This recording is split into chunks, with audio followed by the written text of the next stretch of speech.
अब जो हम बताने जा रहे हैं, जो एग्जामिनेशन में ग्राफ सहित 2 नंबर का पूछता है। जैसे आपके पास क्वेश्चन दे देगा 3x + 4y ≤ 12, x > 0, y > 0, z = 2x + 3y। कोई जरूरी नहीं कि सवाल यही आए, लेकिन इसी टाइप का एग्जामिनेशन में सवाल आने वाला है।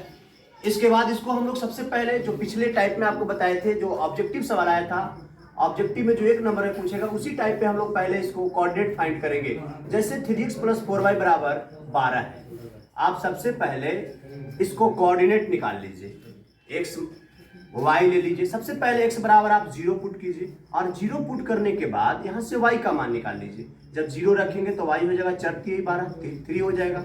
इसके बाद y बराबर 0 रखेंगे, और जब y 0 रखेंगे तो यहाँ पे हो जाएगा 3 × 4 = 12।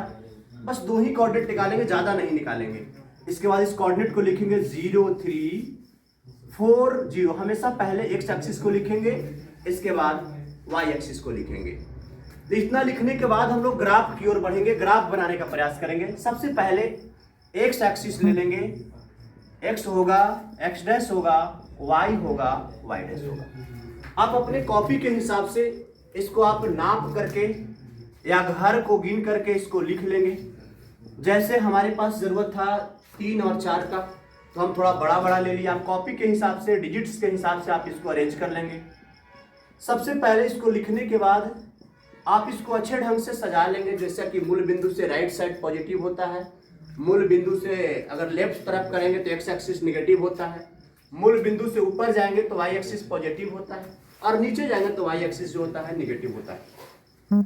इसके बाद इस कोऑर्डिनेट को हम लोग दिखाने का प्रयास करेंगे। जैसे 0 और 3, x एक्सिस पर 0 और y एक्सिस पर 3, कोऑर्डिनेट यहाँ पे जाएगा, यहाँ पे हम लोग बिंदु को दर्शा देंगे।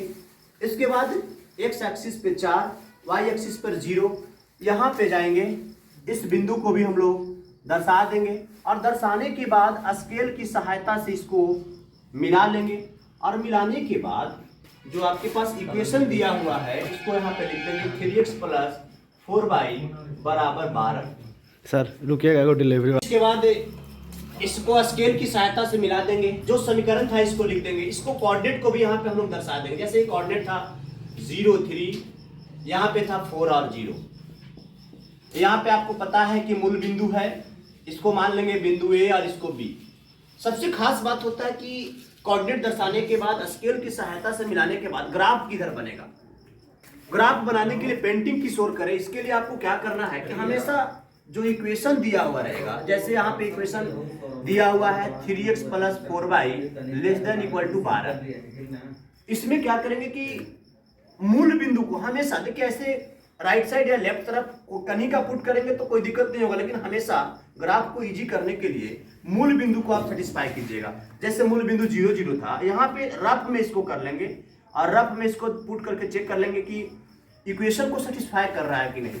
अगर आपको इक्वेशन को सेटिस्फाई करेगा तो आप समझ लीजिए कि जो ग्राफ होगा मूल बिंदु की तरफ बनेगा। जब इस इक्वेशन को सेटिस्फाई नहीं करेगा तो ग्राफ जो होगा मूल बिंदु से बाहर बनेगा। जैसे हम 0 0 पुट करेंगे तो ये भी 0 होगा, 0 हो जाएगा, <= 12 हो जाएगा। इसका मतलब हुआ कि 0 <= 12, दोनों में से कोई एक भी कंडीशन को फुलफिल अगर कर जाएगा तो समझ लीजिए कि आपका ग्राफ जो होगा मूल बिंदु की तरफ बनेगा। जैसे 0 जो है वो क्या है, छोटा है 12 से, बिल्कुल छोटा है, बराबर तो है नहीं लेकिन छोटा जरूर है। तो हमने आपको बोला कि जब कोई एक भी कंडीशन को फुलफिल करेगा तो इसका ग्राफ जो होगा मूल बिंदु की तरफ बनेगा।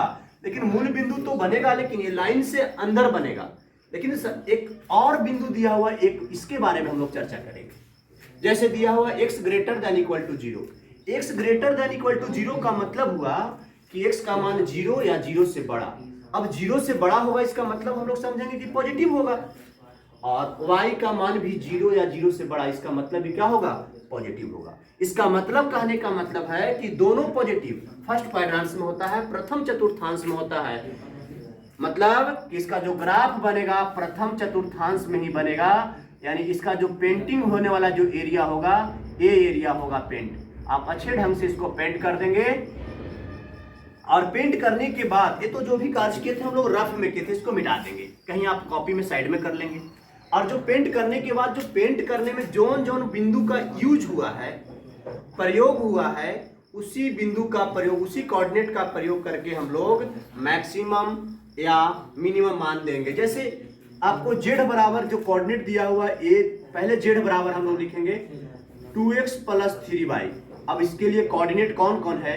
सबसे पहले मूल बिंदु आपको है 0 0, इसके बाद एक a कोऑर्डिनेट है 0 और 3, दूसरा b कोऑर्डिनेट है 4 और 0।